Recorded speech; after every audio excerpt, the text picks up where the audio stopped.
Her true story from Iowa.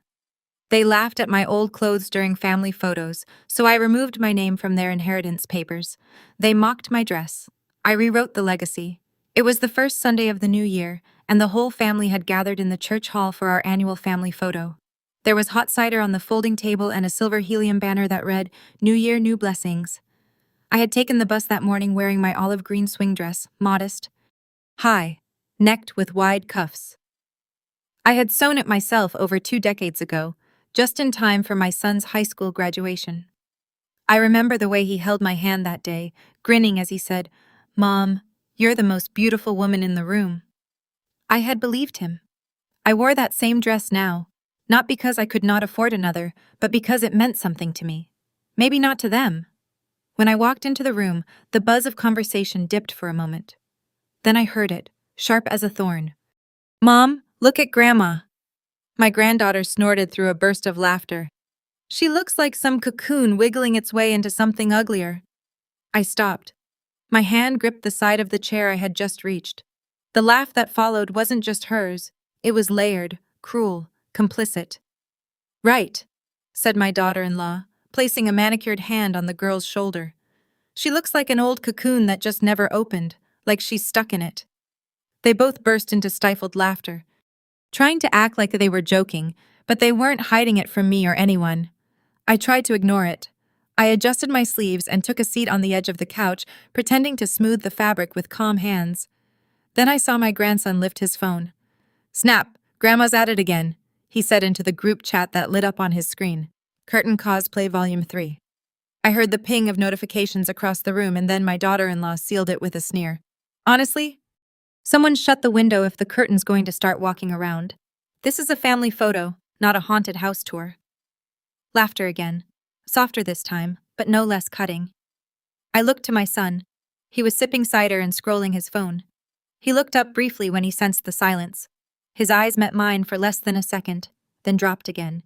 He said, "Nothing, nothing, not even a polite chuckle to smooth it over, not even a mom looks fine to me, just the cold, sharp silence of someone who had long since decided I was no longer useful." I sat there for another moment. The photographer cleared his throat, probably sensing the tension. "Okay, everyone, let's get ready. Grandparents in the middle." I stood up, not abruptly, not angrily. I stood with care, dignity, and something I hadn't felt in years. Clarity. "I'll sit this one out," I said, my voice calm. Everyone turned. My daughter-in-law raised an eyebrow, then muttered something about drama queens. No one stopped me, not even the kids who once fought over sitting in my lap, not even the son who once promised to build me a house next door when he got rich. I walked out of the frame. The laughter resumed behind me, as if I had never been part of them.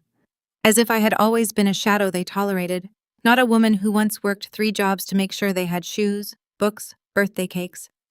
I stepped outside. The wind was sharp. It tugged at the hem of my dress, like a friend urging me to move faster. I walked slowly down the sidewalk, past the oak tree where we once took summer pictures, past the church's community board where they used to post my name for volunteer work, past the memories, all of them looking smaller now. I did not cry. I was not angry. I was awake. And when I got home, I opened the hallway closet. I took off the olive dress and hung it up with care. Then I walked to the study, unlocked the bottom drawer, and pulled out a thin folder. It contained my will, my property deeds, and a typed inventory of every asset I had accumulated over the past 60 years. I laid them out across the table. Then I made a pot of tea, sat down, and began to rewrite everything. Because if they could erase my dignity in a second, I could erase their entitlement just as fast. I remember it like it was yesterday. The proud ache in my chest when I first slipped into that olive green swing dress for my son's high school graduation. I had spent weeks stitching the pleats just right, adjusting the hem so it brushed the ground with quiet grace. My husband Walter pressed his hand to my shoulder and said, "Donna, you made that with love. He'll remember you today." And he was right. Daniel walked across that stage wearing his tuxedo, turned and saw me in the crowd. He pointed and mouthed the words, "That's my mom," with the biggest grin you ever could imagine. I felt like I'd sewn dignity into every thread. After Walter passed, the house and property were in my name. I never intended to sell. I intended to pass it on. I believed in the promise of inheritance, Not because wealth was precious, but because it symbolized continuity, family, legacy. I met with my lawyer many times. We spoke quietly about life insurance, about farmland leases, about future property tax. Each time I said, "All for Daniel," I meant it. I believed him. They all believed me. I added to my savings not for myself, but so he wouldn't struggle. When my father was laid off before I was born, the mortgage followed him for 30 years. I promised I would break those cycles. So I worked extra shifts as a nurse and invested in a small portfolio. I minored in frugality so my children wouldn't have to. I never told them. I never had to. I thought they sensed it back then. I was the backbone. Dropping off lunches, banking interest, walking Daniel to school when the car broke. I was proud, and I thought they were grateful. They were not. Over time, the tone changed. Teachers complimented my dedication. Doctors appreciated my calm. Friends called me remarkable, but my children began to avoid my calls. Grandma's house had become a museum. My cooking dated, and my wardrobe, most of all my wardrobe, a running joke. I didn't mind the changing styles, fashion passes, but I minded what it told me. That I no longer belonged. That none of the promises I had made or nurtured still mattered. That Sunday, hearing those cruel jokes about my dress, the hollow echo of someone mocking the person who once believed in you, it broke something inside me. And in the shattered pieces, I found a clarity I had been missing. That night, I returned home alone. The house felt quieter than usual. The photographs on the wall seemed to look at me with pity. I sat at the dining table and opened the bottom drawer of my desk. Inside was the folder containing every deed, every certificate, every ledger I had accumulated. I spread them out one by one. The farmland deed, the insurance book, the CDs, they were all in my name. I leaned back and traced the ink that read Donna L. Adams. 60 years of gathering and preserving, built on frugality, devotion, love, and for whom? Nobody asked me what I wanted at any point. Nobody asked me in my widower what comfort I might need. Instead, they laughed as if I were a distorted relic from some older time. They made a joke out of my dignity. They never asked what I wanted, not once. I closed the folder. I walked to the living room mirror and put my hand on the olive dress hanging behind me. It looked faded by the hallway light, but it still held the echo of that proud moment. That moment when my son acknowledged me in front of the world. I took a deep breath, wrapped my fingers around the dress fabric, and pulled it close to my chest. I thought of that promise. I will always be the person you are most grateful for. Then I thought, no. I refuse to be the blueprint for a legacy of convenience, not love. I slipped the olive dress into the drawer beside the folder, locking it away, and in the safe, I walked over, opened the combination, and gently retrieved every deed that had been there for decades. I looked at those pages and didn't feel anger. I felt resolution. That night, I made my decision. I would preserve my legacy, but not for people who traded their love for a laugh. At dawn, I would speak to my lawyer. I would take their disbelief and their disdain and turn it into something that gave foundation again. But this time, not to the people who called me a cocoon, to people who needed shelter, stability, respect. I closed the safe and locked it. I turned off the light and waited for the morning. I arrived at Martin and Green Law offices just after 9 the next morning. The building felt more familiar than many rooms in my own house. I had once escorted a class of high school juniors through mock trials here when I was their English teacher. And there, behind the reception desk, stood Leah Martin, now a lawyer, once a student I'd praised for her sharp analysis and respectful demeanor. She greeted me with a warm but surprised smile.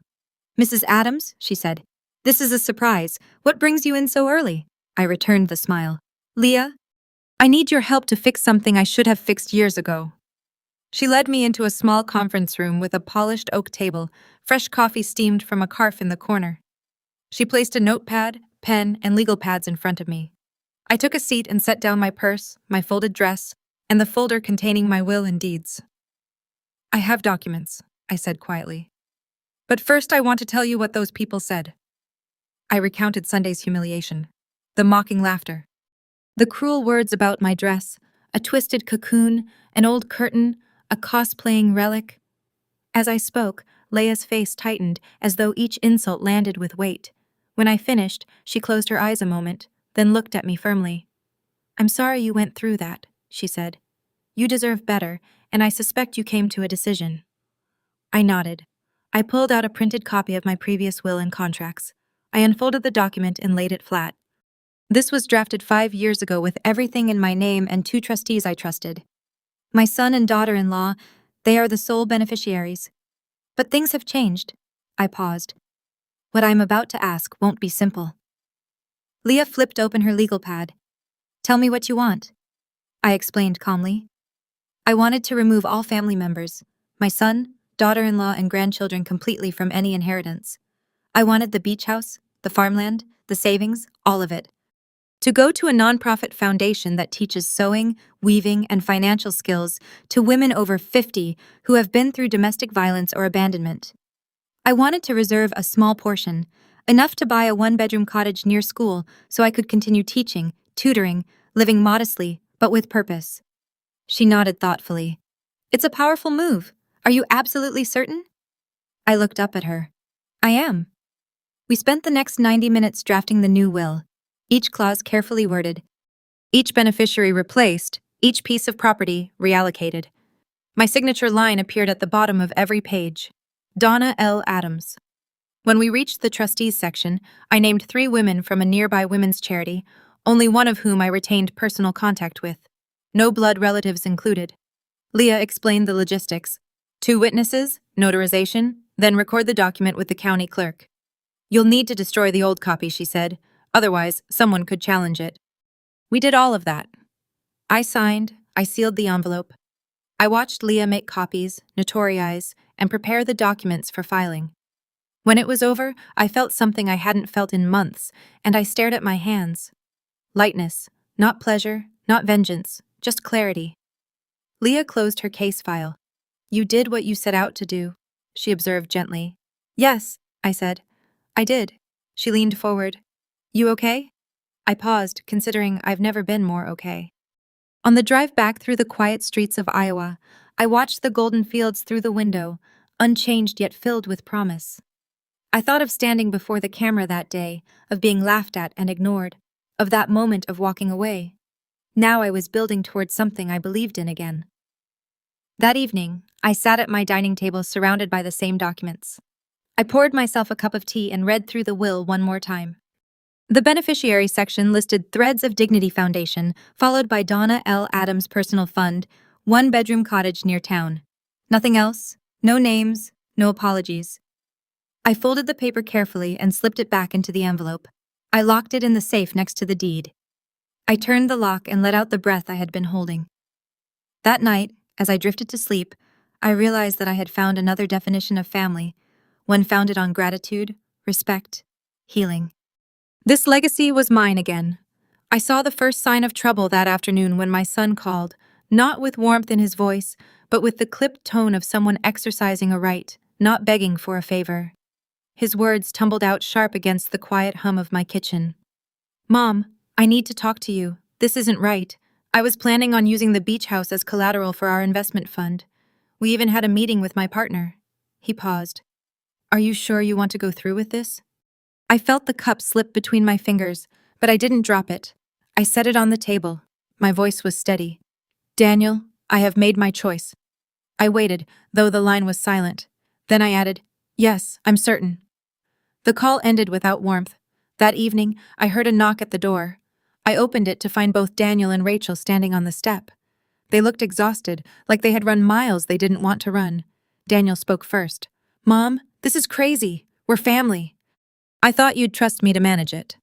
His eyes flicked to the folder I held, thin but clearly marked with letters from my own handwriting. Rachel stepped forward, arms crossed. We just want an explanation. Is this really what you want? To leave us with nothing? I nodded. Yes, you have everything you need. The house, the savings, they are yours to use now. I only want to ensure they go somewhere that still values what I built. Daniel's eyes narrowed. Someplace that values what you built? Like a business you funded yourself, he glanced at Rachel. Are you okay with Mom saying we don't value her? Her expression wavered, but she remained silent. We sat around the kitchen table. I slid the photograph across to them, a still from that church basement photo shoot. There I stood in my olive dress, the laughter frozen around me. Is this the face you see when you think of me? I asked softly. Rachel turned away. Daniel swallowed hard. I cleared my throat, then slid the picture toward the center. That was not a costume party. That was betrayal. My body, my dignity, my history subjected to laughter. He opened his mouth, then closed it. I inhaled, steadying my voice. I'm not asking you to beg. I'm not here for apologies. I'm here to offer clarity. Daniel's face drained. Mom, please. This inheritance is meant to support our future. I nodded again. And that would be fine if the foundation of that future wasn't built on erasing one person. I pulled the documents from the folder, copy of the new will, asset deeds. I placed each on the table. Look, everything is legal. Everything is final. I kept my tone quiet, calm, measured. Not one paper remains in your names. The house has already transferred to the Threads of Dignity Foundation. All savings, too. Daniel's jaw dropped. But you can't do that. I looked at him. The son who once wrapped himself in a scarf I knitted. The boy I read bedtime stories to. But next to that memory was the faded echo of his stone-hearted indifference. I said, I already did. Rachel's voice cracked. She said, You destroyed this family. I leaned forward. No, I dismantled the lie. You laughed at me in front of cameras, sent those pictures to group chat. You never once asked what I wanted. You just assumed I'd be there. Daniel shook his head. You don't get it. This was supposed to be our legacy. My hand floated above the photo. I picked it up and read aloud slowly. Grandma cosplay curtain. That was not a joke. That was your statement to me and to yourselves. Tears glistened in his eyes. I continued. My legacy doesn't belong to those who mock its keeper. He closed his mouth and exhaled. Rachel whispered, What do you want then? I folded my hands over mine. I want dignity. I want my life to matter to someone. Then I paused. If it's too much to ask of you, I'll offer it elsewhere. I stood, leaving the silent weight of my words in the air. I walked toward the door. Even as the sun dipped low, the house felt cooler, no longer mine. Before I closed it, I said, Think about the laughter you recorded and the woman you decided was a joke. That's all I ever asked you to remember. They didn't respond. The door shut. It echoed behind me. I walked down the path feeling less empty than I had in years, because some things, like legacy and self-respect, are better reclaimed than forgotten. I answered the door to find Rachel standing on the porch, mascara tracks still wet on her cheeks, and her expression a mixture of pleading and heartbreak. She stepped inside without waiting for an invitation. Mom, she began in a small voice that was nothing like the confident tone she wore at the photo shoot. We were just joking. We didn't mean to hurt you. Didn't you ever feel a little sad? Her voice cracked mid-sentence, and tears trembled on her lash. I nodded and gestured toward the dining table. Let's talk. She moved slowly, each step one burdened apology, and sat across from me. The kitchen clock ticked softly in the background. She folded and unfolded her hands. It was just a stupid remark. Everybody says dumb things. We didn't expect you to leave it all. I remained quiet, letting her words settle in the heavy air. Rachel shifted in her seat. Would an apology be enough? I am sorry. We're sorry, right, Daniel? Her voice rose as my son entered, shoulders slumped, eyes full of guilt. He nodded. Rachel looked up at me with wet eyes and pleaded, We're sorry. Does that help? I slid the folder over to her. Inside were printed screenshots, private text messages between her and my son from earlier that day. I placed them on the table. They saw the messages. She needs to go, and let's just cut her out quietly. Lines of laughter emojis at my expense. The weight of their words lay spread out in black and white. Rachel picked up a page with trembling fingers and traced the lines. I didn't think you'd actually see them. I spoke softly because you assumed I wouldn't matter enough to look. But you did.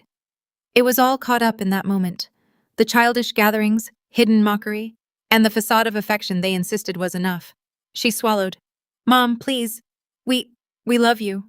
I clasped my hands on the table and leaned forward. Love isn't declared with words when all you do is erase someone's dignity with your actions. Love doesn't hide behind an olive dress and a forced smile. The room felt colder, harsher. I preserved this legacy for you, thinking it meant something, but it wasn't enough. I took a breath and looked directly at her. If apologies could rebuild what was broken, I would still have left everything to you. I said the words slowly like a mantra, but love isn't built on what is left. It's how you stand when what's taken away is all that's left. You could have heard a pin drop. Daniel's eyes strayed to the stack of documents beside me, and I sensed the shifting weight in the room. I reached for the folder again. This time I pulled out the trust document, my final will, and laid them on the table. I have removed your names entirely, I said. You will receive nothing. Not the house, not the savings, not the land. Rachel's mouth fell open. Daniel leaned forward in shock. He looked as though someone had pulled the floor from under him. Every penny is going to the Threads of Dignity Foundation, I said firmly. A place where I can teach women to weave and sew and piece their lives back together. A place where they know I care because it never came from a lunchbox. It came from a lifetime of intention. Rachel swallowed. But we're family. I let the silence stretch. Then I said, family isn't claimed with DNA. Family is earned every day. Do you understand? Their heads nodded, but not fully. No apology could erase that sting. You mocked me. You shared jokes that spread like wildfire. You treated me like a costume, not a person. And for you, that was easier to laugh at than to resist. Tears welled in Rachel's eyes as she reached toward the papers. Mom, please, could we still find compromise? I lifted a finger and gently closed her hand. No, compromise comes before the hurt. Now there is clarity. I slid the documents back toward myself. Everything is legal. Everything is recorded. I have signed it. I have filed it. I have released it. Daniel's voice broke. But how can you just... He looked at the papers at me. It doesn't feel right. I shifted, letting the finality settle. Right is what is true. I can no longer live with false affection. Rachel looked between her husband and me, tears tracking down her face. She whispered, "We didn't realize it meant that much." I pressed my palm against the cool wood of the table. Those whispers and giggles, they meant everything, and they broke more than my heart. Her shoulders slumped. She searched for words, but none came. I closed my eyes and breathed in. I hope one day you'll realize what dignity looks like from the outside in. I stood then, gathering my folder. I'm done explaining. They rose as I did. Rachel backed away toward the door with slow steps. Daniel remained between us, but I did not look at him. I left the room without another word. The door shut behind me. In the silent kitchen, the papers lay face up. I inhaled, relief settling over me like a bomb. They had tried to negotiate with shattered bones, but I had already found new strength in something better. Unconditional purpose, unyielding integrity. Their inheritance was gone, but they could keep their memories. I would build from here. I moved to a small farmhouse west of town 2 weeks after the will was recorded. The fields stretched wide under an open Iowa sky, and the house's white siding greeted me like a fresh page. I painted the porch trim sage green and planted lavender along the walkway. I hung strings of lanterns that glowed soft amber at night. I spent days painting walls and sorting cabinets. But the moment I nailed the hooks for heritage sign above the front door, hand-lettered in soft brown and gold, it felt like the house took its first breath. I decided the new space would become my workshop and a small center for women like me. Women who had weathered storms smaller people couldn't see. With grant money from my old teachers' union and a donation from a neighbor who remembered me lining up essays as a teacher, I bought the equipment. A sturdy oak loom, a supply of threads, embroidery hoops, sewing machines with flatbeds. I stacked jars of threads in every color imaginable, neatly labeled. I filled boxes with scrap fabric from estate sales, florals, solids, remnant odds and ends, all the colors that once colored my life. On opening day, spring equinox, I stood on the porch and looked at the group gathered. 6 women, mostly in their 60s and 70s, each face lined with loss and resilience. One trembling elderly lady carried a wicker basket filled with flowers, her hands shaking as she set it on a table. Another had brushed her gray hair straight back and held a manila envelope. You could tell it held something precious, maybe a story. A third woman wore mismatched socks and layered sweaters like she dressed herself in bursts of rebellion. I welcomed each of them by name: Dorothy, May, Linda, Grace, Eleanor. I handed them cups of mint tea and a slice of lemon cake, keeping it gentle, healing. I led them into the workshop. I introduced the structure. This is not about being perfect. It is about doing. One stitch at a time, we can mend more than fabric. My eyes carried across them. In the background, on the wall, the olive green dress hung beneath the hooks for heritage sign, a silent testament. They noticed its presence. No one pointed or laughed. Instead, I saw heads lower in recognition, something like empathy. For 6 weeks we wove and stitched together. We shared our stories of losing husbands, separation from children, losing homes, losing purpose. We learned from each other. Grace showed how to finger embroider wildflowers. Dorothy revealed how she spun yarn from wool she'd saved for decades. Linda, a former seamstress, taught basic pattern making. Each creation carried secret love inside its folds. One morning, right after a workshop, May approached me in the sunlit doorway. She held my hand and pressed her forehead to my chest. Donna, I don't even have a daughter, she said, her voice quavering.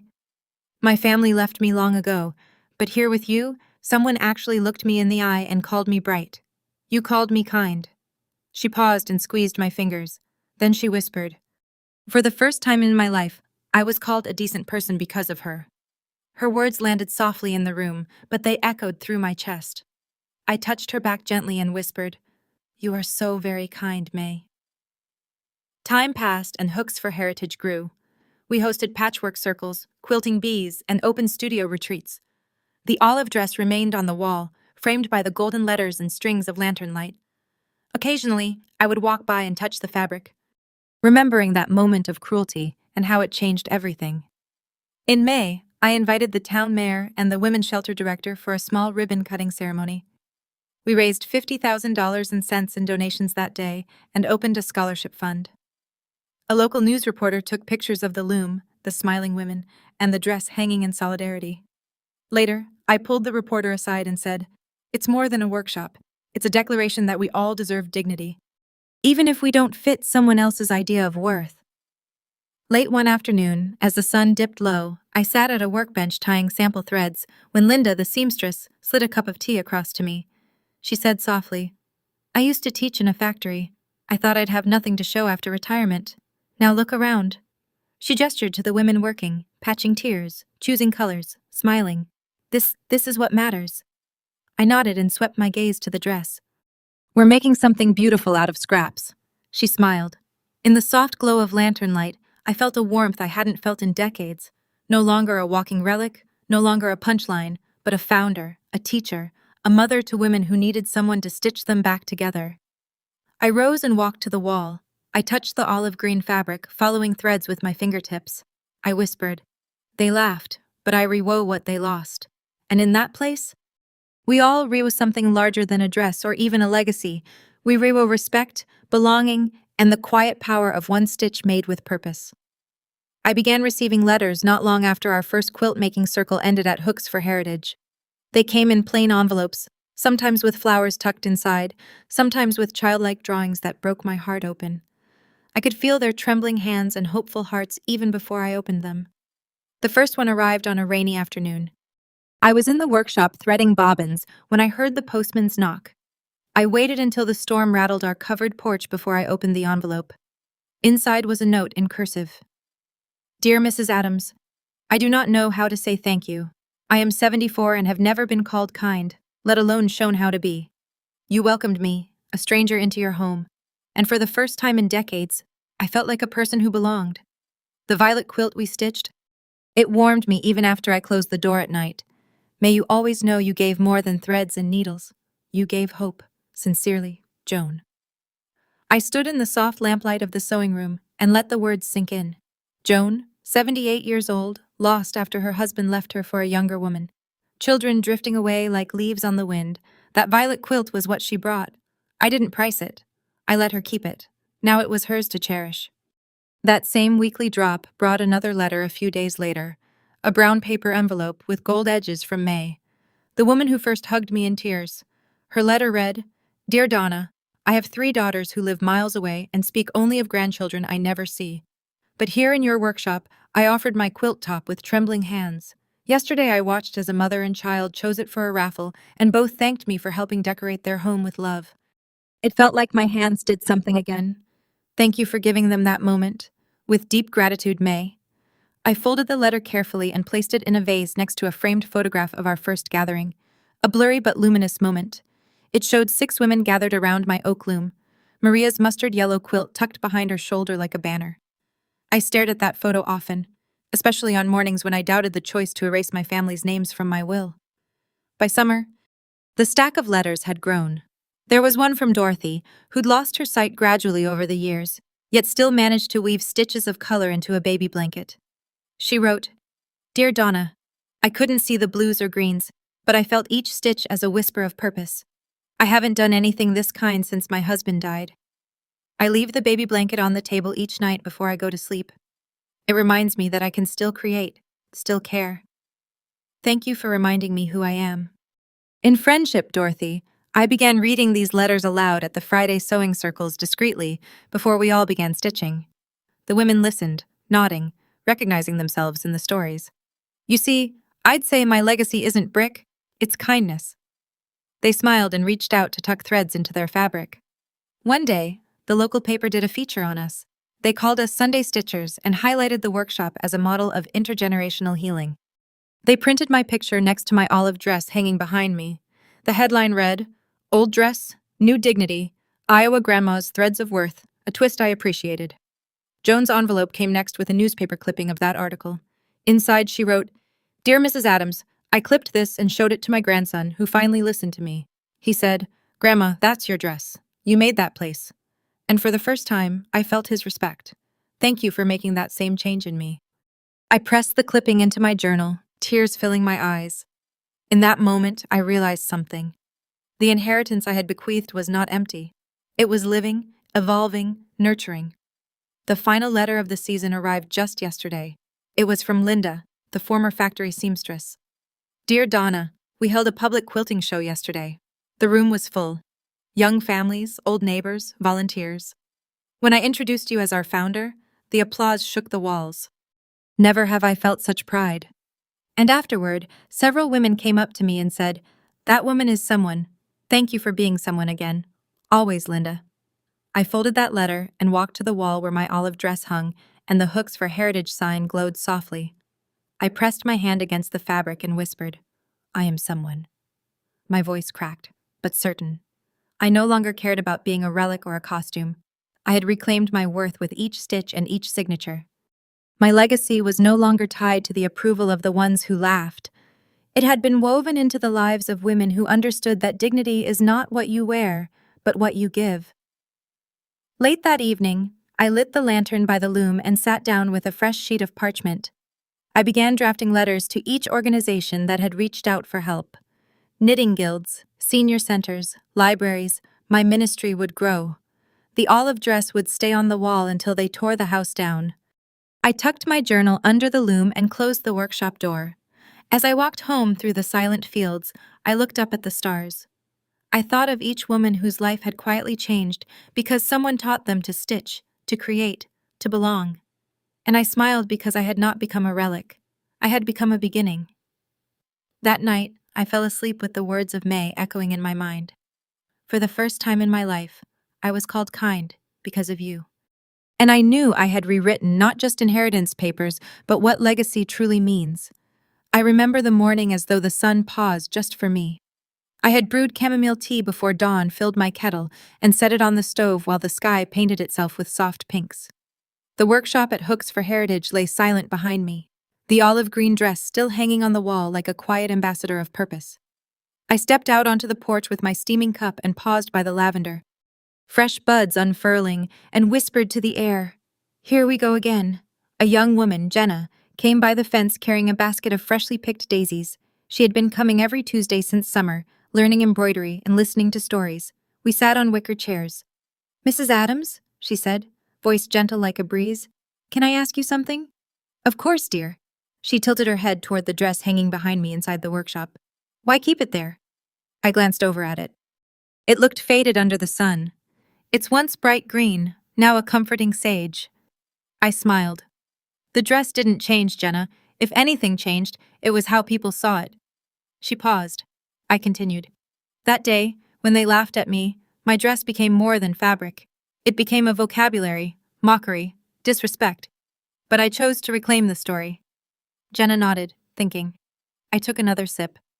"I taught women here to stitch, to weave patches together, and I stitched my dignity back one thread at a time.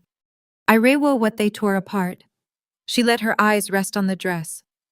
"It's beautiful," she whispered. "And it's yours." "Yes," I said. "It always was." The sun climbed higher, and its fingers touched the porch. I set the cup down, feeling the warmth on my palm. Behind me, the garden stirred, orange marigolds nodding, basil releasing its sweet scent. I closed my eyes, remembering the sound of laughter in that basement photo shoot. I remembered my feet walking away, the cold air like truth against my skin. I remembered opening that drawer, hanging the dress, opening the safe, speaking with lawyers, building this place. It all led to now. Every morning I said to Jenna, I make tea, I water the lavender and basil, and I think of that moment. How fragile dignity can be, and how easy it is to lose it in a single cruel word. But I also remember what came after, how we rebuilt ourselves, how this place came to life, how respect can grow where laughter lies. Jenna looked at me with gentle pride. I leaned forward. They laughed at my dress, I said softly, but I was something more valuable than thread. I owe back respect. And now this place, these women, these flowers, they remind me every day that dignity is not given, it's made, it's stitched with purpose. A breeze drifted through the yard, carrying petals and whispered light. I watched Jenna put a single daisy behind her ear, then leaned forward to tie the ribbon basket around her waist and head into the workshop where the women were already stitching threads, weaving over patterns of survival, rebirth, community. I took one last look at the dress.